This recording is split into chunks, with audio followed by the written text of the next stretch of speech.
In the old days of Kaiju Universe, I made a lot of tier list videos. These videos rank each and every kaiju in the game from worst to best. The weakest kaiju in the game fall into D tier, and the best fall into S tier. But I haven't made one in a whole year. Since then, a lot has changed. 16 new kaijus came out, which doubled the roster. Tons of rebalances happened. I took a break from YouTube, came back, retired, and came back again. A lot's been going on. So I think it's about time to update the list. With the help of 3 expert Kaiju Universe players, as well as input from the community, I devised a tier list that should pretty accurately summarize how the game is right now. From the bottom 5 weakest kaiju in D tier to the top 5 strongest in S tier, here is the mid-2025 Ultimate Kaiju Universe tier list.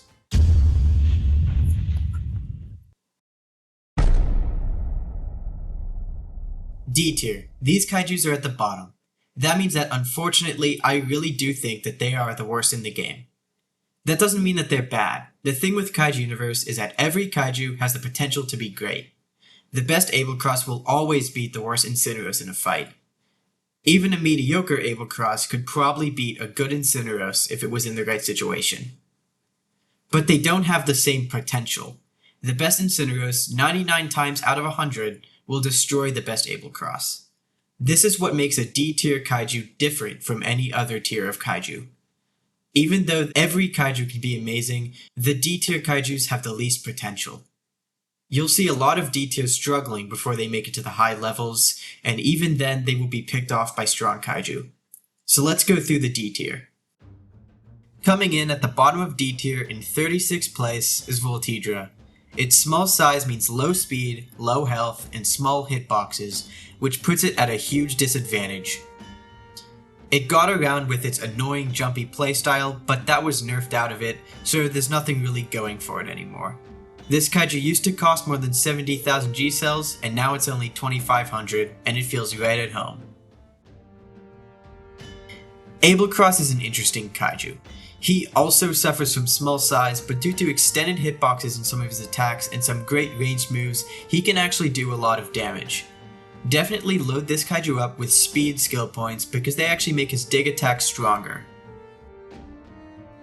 Scythios is a kaiju with great DPS that unfortunately gets rushed by faster kaiju and has no real defenses from that.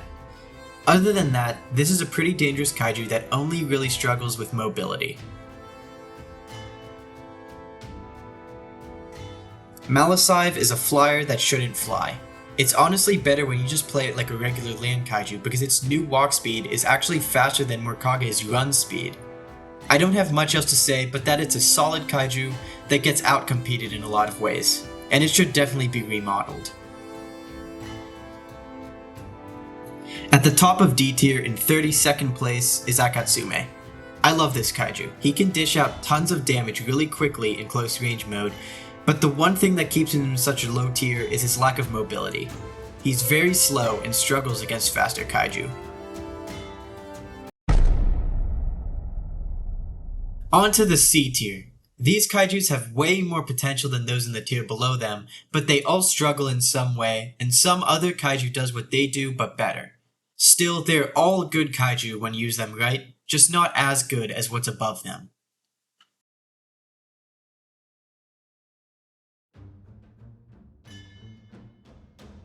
Starting off C tier is Karamok. This is the first flyer that most players will meet, and I think it's a really good one. His biggest strength in my opinion is his attacks that give him mobility and his attack that does a crazy 1000 damage at max. However, due to low health and land speed, he gets rushed by a lot of opponents. Typhorn used to be absolute garbage. Now, his healing move is very spammable and his attacks all have extended hitboxes. This makes him extremely dangerous. But nowadays, every kaiju is extremely dangerous in one way or another, so Typhorn isn't that special. Orath is a weird one. This kaiju is so bare bones and simple that the only way to balance him so that he isn't terrible is to beef up his damage like crazy. Orath will tear anything it comes across to pieces if they aren't prepared.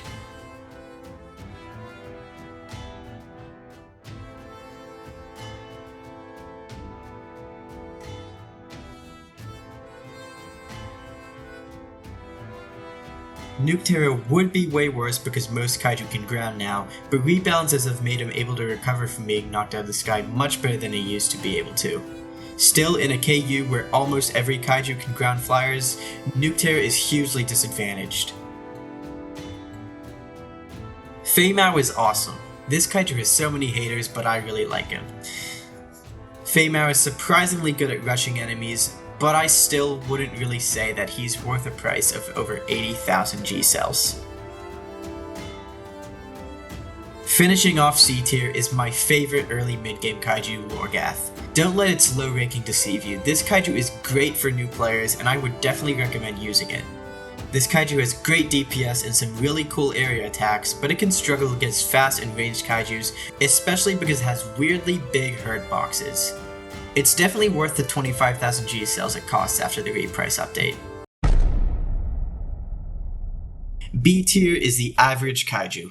They're better than the C tiers with only a handful of weaknesses, and they all have some real strengths.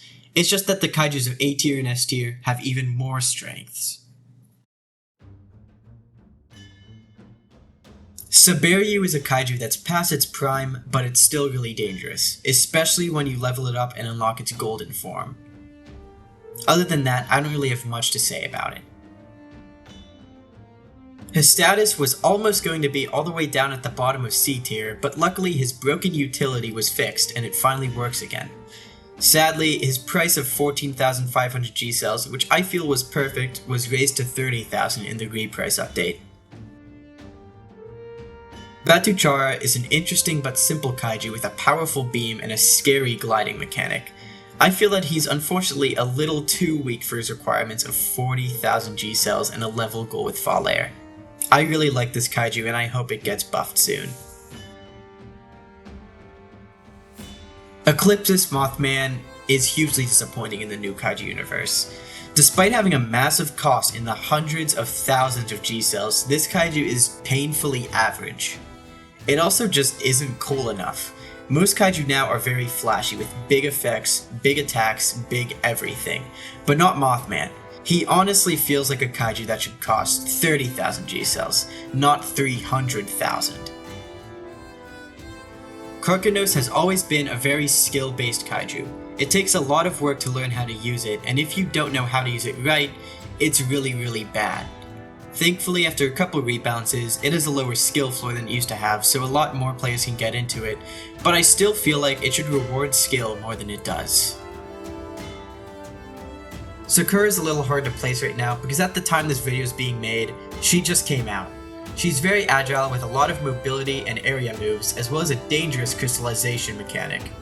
Her biggest weakness though is her low health, which makes her very fragile. Still, her speed and area powers really make up for it.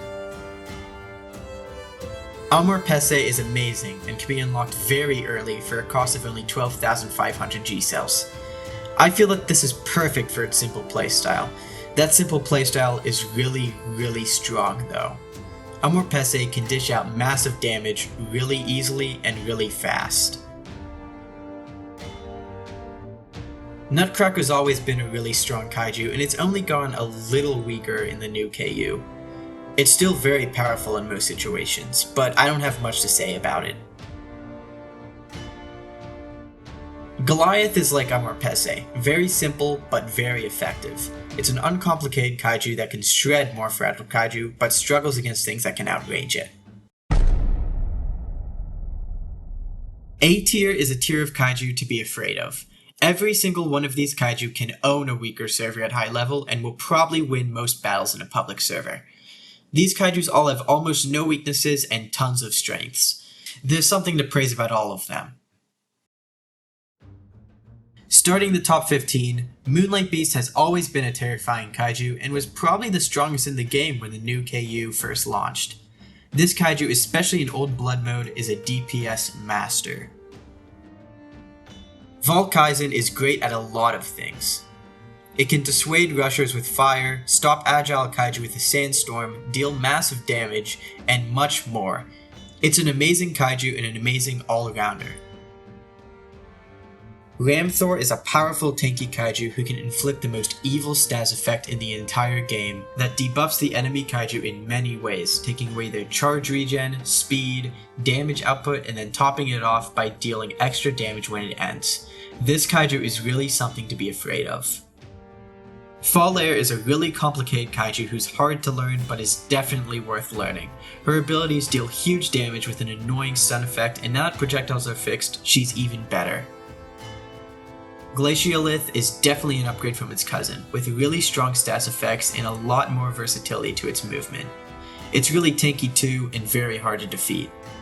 Now we're into the top 10. Garmadra is a really basic kaiju mechanically, but his stats are so beefed up that he shreds through anything in his way. I wish there was more to his moves, but he still makes a great close-range beast of a kaiju. Kageryu is ridiculous. This kaiju has some of the most insane survivability I've ever seen due to rock armor, and the mobility is good too. This kaiju dominates servers when used right. Vudon and Juju are a great duo. I love how they unlock new attacks to use every 25 levels. When used right though, especially with potions, this kaiju can beat almost anything. Zerion is my favorite flyer in all of KU. It's made to fly, but it can stand up for itself when grounded too. With skill and patience, there's probably nothing it can't beat in a fight, but the above kaijus usually do better. Stormlord Morkage sits at the top of A tier, in 6th place. In a structured 1v1 battle with enough range, there is no fight that Stormlord can't win. However, a regular server isn't the same as a fancy 1v1. Stormlords will usually be caught off guard and rushed in public servers, and without the head start, they lose a lot more fights.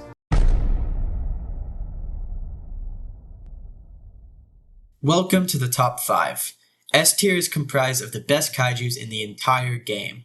Every single one of these is really hard to defeat right now and can shred a server with ease. It's worth it to get them all and learn how to use them.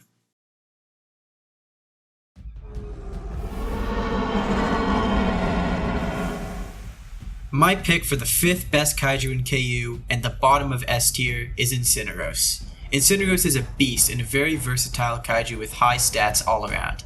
There are so many options of how to fight, but it could be hard to learn at first. It's definitely worth it though, but I wouldn't recommend getting it before Morkage and Vargoth.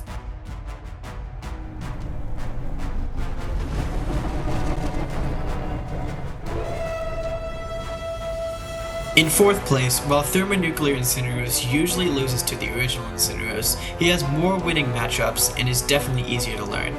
This kaiju keeps flip-flopping between totally busted and mediocre depending on the balancing wave, but right now, as of the making of this video, he's definitely busted overpowered.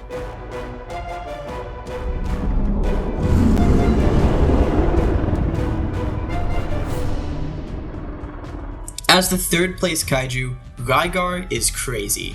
For only 150,000 G-cells and a couple special wrecks, you can get this kaiju with tons of health, huge hitboxes, good mobility, and amazing DPS. He's easily on the same level as the endgames right now. Buy this kaiju for sure.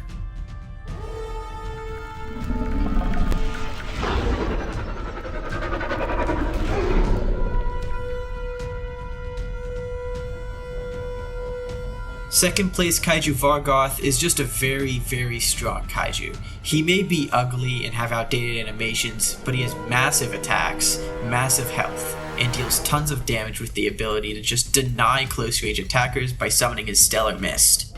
This kaiju is amazing for combat.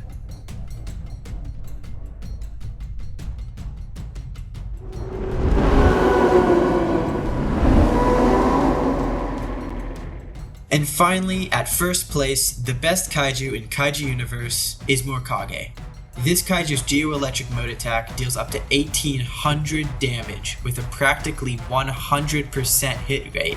And while in Geo-Electric mode, it takes 50% less damage.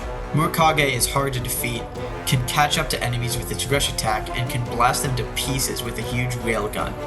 It's totally busted and definitely my favorite kaiju ever added to Kaiju Universe. And there it is. If you have any thoughts, let me know in the comments below. Do keep in mind that Kaiju Universe adds rebalances more often than ever these days, so some of these kaijus might switch around a lot before I make the next ultimate tier list. Anyways, thank you for watching the mid-2025 version of the Ultimate Kaiju Universe tier list.